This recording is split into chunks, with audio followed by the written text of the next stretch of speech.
আসসালামু আলাইকুম।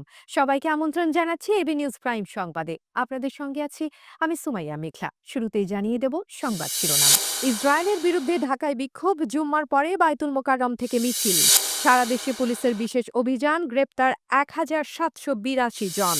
ফ্যাসিবাদের দোসরদের তালিকা দিতে হবে, না হলে নাম দেয়ালে টানিয়ে দেয়া হবে। বিশ্বব্যাপী সাময়িকভাবে ফ্লাইট বাতিল, নিরাপত্তার কারণে সাময়িক স্থগিতাদেশ। ইসরায়েলের বিমান হামলায় তেহরানের ক্ষেপণাস্ত্র কেন্দ্র ধ্বংসের দাবি, নতুন উত্তেজনার ইশারা।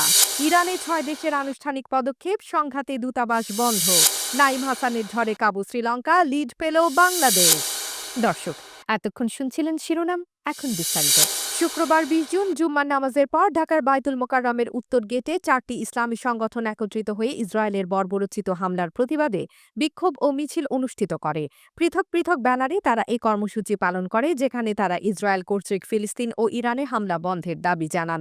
অংশগ্রহণকারী সংগঠনের মধ্যে রয়েছে জাতীয় বিপ্লবী পরিষদ, ইসলামী ঐক্য আন্দোলন ঢাকা মহানগর, খেলাফত মজলিস এবং ইসলামী ঐক্য ও মুসলিম উম্মার পুনর্জাগরণ পরিষদ। বিক্ষোভে বক্তারা বলেন, মুসলিম রাষ্ট্র হিসেবে বাংলাদেশের উচিত ইরানের পাশে দাঁড়ানো এবং এই বর্বর হামলার বিরুদ্ধে আন্তর্জাতিক অঙ্গনে প্রতিবাদ জানানো। তারা আরও আহ্বান জানান, মুসলিম বিশ্বকে ঐক্যবদ্ধ হয়ে এই ধরনের আগ্রাসন বন্ধে একসঙ্গে কাজ করতে হবে।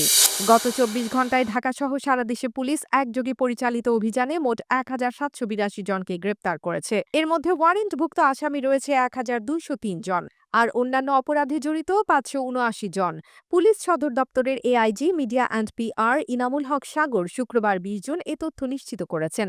তিনি বলেন, অভিযানের সময় বিভিন্ন ধরনের অবৈধ অস্ত্র ও সরঞ্জামও জব্দ করা হয়েছে।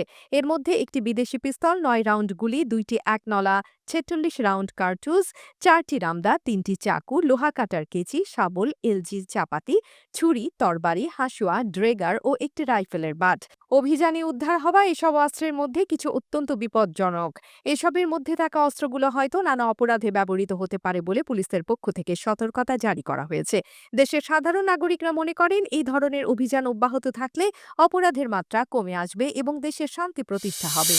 শুক্রবার ২০ জুন জাতীয় প্রেস ক্লাবের সামনে অপরাজেয় বাংলাদেশ সংগঠনের আয়োজনে যুব সমাবেশে বিএনপি চেয়ারপারসনের উপদেষ্টা অ্যাডভোকেট সৈয়দ মোয়াজ্জেম হোসেন আলাল স্পষ্ট হুঁশিয়ারি উচ্চারণ করে বলেন, যদি নির্দিষ্ট সময়ের মধ্যে প্রশাসনের বিভিন্ন স্তর থেকে ফ্যাসিবাদের দোসর জঞ্জালদের তালিকা প্রকাশ না করেন, তাহলে সারা বাংলাদেশে দেয়ালে দেয়ালে সেই তালিকা টানিয়ে দেয়া হবে। আলাল বলেন, বঙ্গভবন, ইউনিয়ন পরিষদ, গণভবন, সিটি কর্পোরেশনের ওয়ার্ড, সব জায়গায় লুকিয়ে থাকা এই ফ্যাসিবাদের দোসরদের তালিকা আমরা প্রকাশ করব।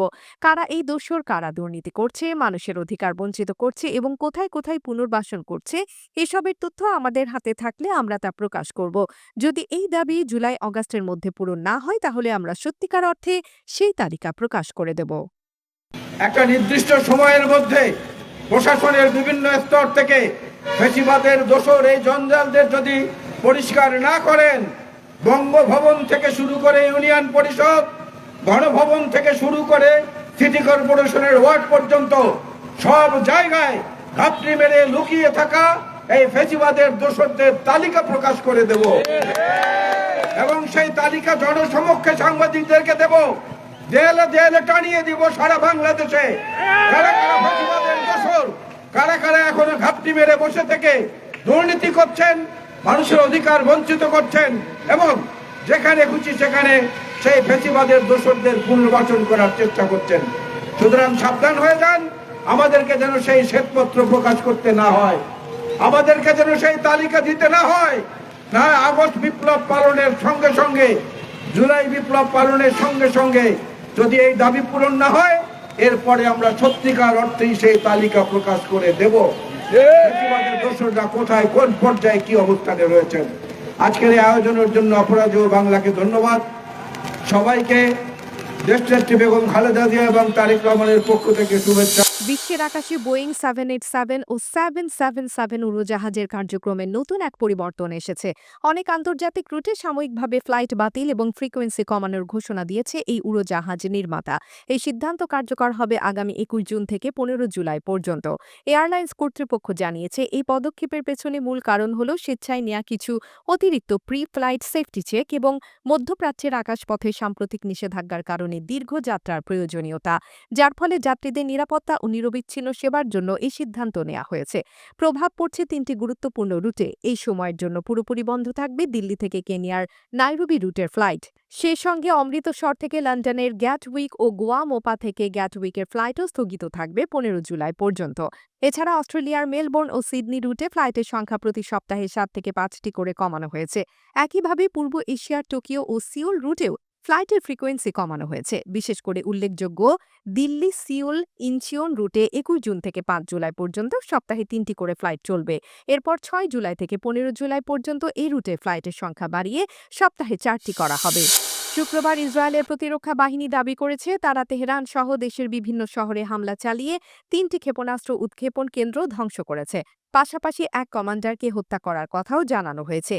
একটি নতুন উত্তেজনার সূচনা বলে মনে করা হচ্ছে। বিবৃতিতে আইডিএফ বলেছে বৃহস্পতিবার রাতের দিকে তারা ১২৫ মিনিট ব্যাপী একটি ব্যাপক বিমান অভিযান চালায়। এই অভিযানে অংশ নেয় ৫০টিরও বেশি যুদ্ধ বিমান। তাদের অভিযানের মূল লক্ষ্য ছিল এই ক্ষেপণাস্ত্র কেন্দ্রগুলো যা ধ্বংস করে দেওয়া হয়েছে। তবে ধ্বংস হওয়া কেন্দ্রগুলোর নির্দিষ্ট অবস্থান বা নিহত কমান্ডারের নাম পরিচয় প্রকাশ করেনি তারা।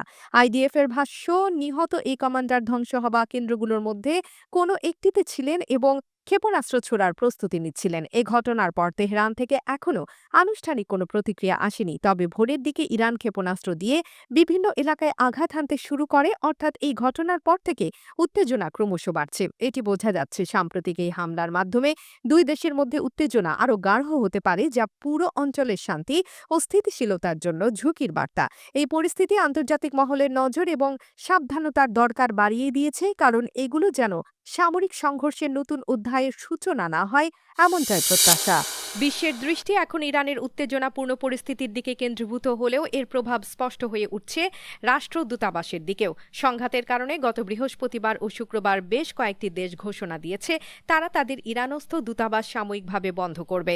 এই তালিকায় প্রথম ছিল অস্ট্রেলিয়া, যার সিদ্ধান্ত পুরো বিশ্বে একটি বার্তা ছড়িয়ে পড়ে। অস্ট্রেলিয়ার পররাষ্ট্রমন্ত্রী পেনি উওং এক বিবৃতিতে জানান, তেহরানে অস্ট্রেলিয়ার দূতাবাসে কর্মরত সব নাগরিককে দ্রুত ফিরিয়ে আনা হবে। তবে দেশের প্রতিনিধি হিসেবে নিযুক্ত অস্ট্রেলিয়ার রাষ্ট্রদূত থাকবেন তার অবস্থানেই, কারণ তার মূল কাজ হবে অস্ট্রেলিয়ার পক্ষে ইরানের সঙ্গে চলমান পরিস্থিতি তুলে ধরা। উওং স্পষ্ট করে দিয়েছেন এই সিদ্ধান্ত সাময়িক এবং পরিস্থিতি শান্ত হলে দূতাবাস আবার খুলে দেওয়া হবে। অস্ট্রেলিয়ার এই ঘোষণা পাওয়ার পর অন্য দেশগুলো দ্রুত পদক্ষেপ নিয়েছে। প্রথমে স্লোভাকিয়া ও চেক প্রজাতন্ত্র ঘোষণা দেয়, এরপর বুলগেরিয়া, পর্তুগাল ও নিউজিল্যান্ডও তাদের দূতাবাস বন্ধের সিদ্ধান্ত নেয়। এমন এক পরিস্থিতিতে বিশ্ব সম্প্রদায়ের নজর এখন এই অঞ্চলের স্থিতিশীলতা ও নিরাপত্তার দিকে। মধ্যাহ্ন বিরতির ঠিক আগে যখন মাঠে ঝড় তুলছিলেন কামিন্দু মেন্ডিস, মনে হচ্ছিল শ্রীলঙ্কা যেন বাংলাদেশের বিপক্ষে বিশাল এক লিডের পথে। তাদের সংগ্রহ ছিল ৬ উইকেটে ৪৬৫ রান। কিন্তু হঠাৎ যেন সবকিছু রং বদলে যায়। মাত্র ৭.২ ওভারে তারা হারায় ৪ উইকেট এবং শেষ পর্যন্ত অল আউট হয় ৪৮৫ রানে। এই ধাক্কা মূলত নাইম হাসানের অনবদ্য পারফরম্যান্সের জন্য। ডানহাতি এই স্পিনার নিজের ক্যারিয়ারে চতুর্থ বোলিং 5 আর তুলে নিয়ে নতুন এক অধ্যায় রচনা করেন। প্রথম ইনিংসে বাংলাদেশের বোলিংয়ের ধারা ছিল অসাধারণ। ১০ রানের লিড নিয়ে মাঠ ছাড়ে তারা। এর আগে নাজমুল হোসেন শান্তর দলের জোড়া সেঞ্চুরিতে প্রথম ইনিংসের সংগ্রহ ছিল ৪৯৫ রান। নাইমের টেস্ট ক্যারিয়ারে সেরা বোলিং ফিগার ছিল ১০৫/৬।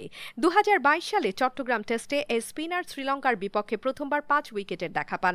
এরপর ওয়েস্ট ইন্ডিজ ও জিম্বাবুয়ের বিপক্ষে আরও দুটি 5 আর তার ঝুলিতে।